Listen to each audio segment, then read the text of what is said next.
Assalamu alaikum, class 9th and metric. This is your physics class. I am your physics teacher. Today we discuss about scientific method and its step.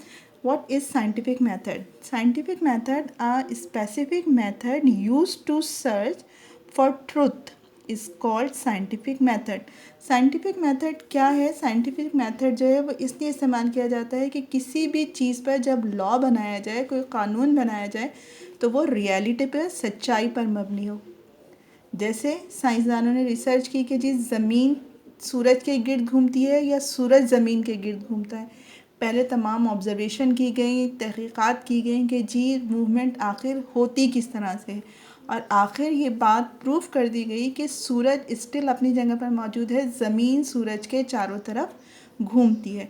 अब इस research को करने के लिए जो steps हम follow करते हैं वो क्या कहलाते हैं? सबसे पहले हमारे पास होता है observation, second hypothesis, third theory and number 4 scientific law. Observation मुशाहिदा, यानी जिस तरह से हम रोज़मर्रा अपने आसपास की चीज़ों को देखते हैं और उनके बारे में जानने की कोशिश करते हैं। अब साइंस में क्या है? Study and collection of data about natural processes and scientific problems is called observation. Study and collection, जो चीज़ें हम देख रहे हैं, यानी अगर हम किसी फूल पर कर रहे हैं, किसी जानवर पर कर रहे हैं, या हम किसी सैयारे सितारे पर, किसी भी चीज़ पर जिस पर हम रिसर्च कर रहे हैं, हम उसके बारे में पहले डेटा कलेक्ट करते हैं कि आखिर वो चीज़ रहती कहाँ है, वो चीज़ मूव किस तरह से करती है, उसके आसपास का इन्वायरमेंट किस तरह का होता है, अगर वो लिविंग है तो उसको किन किन चीज़ों की ज़रूरत होती है। ये तमाम चीज़ें हमारे पास किस तरह से आती हैं? ऑब्जर्वेशन से आती हैं। ये ऑब्जर्वेशन डे एंड नाइट चलती है। बॉटनी में रिसर्च की अगर हम बात करते हैं, उसमें हम ऑब्जर्वेशन करते हैं कुछ प्लांट्स ऐसे हैं जो दिन के टाइम पे, डे टाइम में जो है फ्लावरिंग करते हैं, उनके फूल जो है वो खिल जाते हैं। कुछ ऐसे होते हैं जिनके रात में खिलते हैं। तो हम सिर्फ ये नहीं कह सकते कि जी फूल जो पौधों पर मौजूद हैं वो सिर्फ और सिर्फ दिन के वक्त ही अपने आप को ओपन करते हैं और रात में वो बंद हो जाते हैं। तो पूरी ऑब्जर्वेशन की जाती है और उसके बारे में सारा डेटा कलेक्ट किया जाता है। सेकेंड ऑप्शन है hypothesis, an idea which is establish on the basis of collected facts from the observation is called hypothesis. जब हम तमाम फैक्ट्स को कलेक्ट कर लेते हैं, अपने पास जमा कर लेते हैं कि जी हमने देखा कि जो चीज़ जिस पे हम रिसर्च कर रहे हैं वो लिविंग है, तो उसका इन्वायरमेंट कैसा होता है, उसका हमने इन्वायरमेंट चेंज करके देखा कि जी ये ज़्यादा टेम्परेचर में लिविंग हो सकता है, इसकी लाइफ कंटिन्यू हो सकती है, या कम टेम्परेचर में ये सर्द इलाके में रह सकता है, या ये गर्म इलाके में रह सकता है।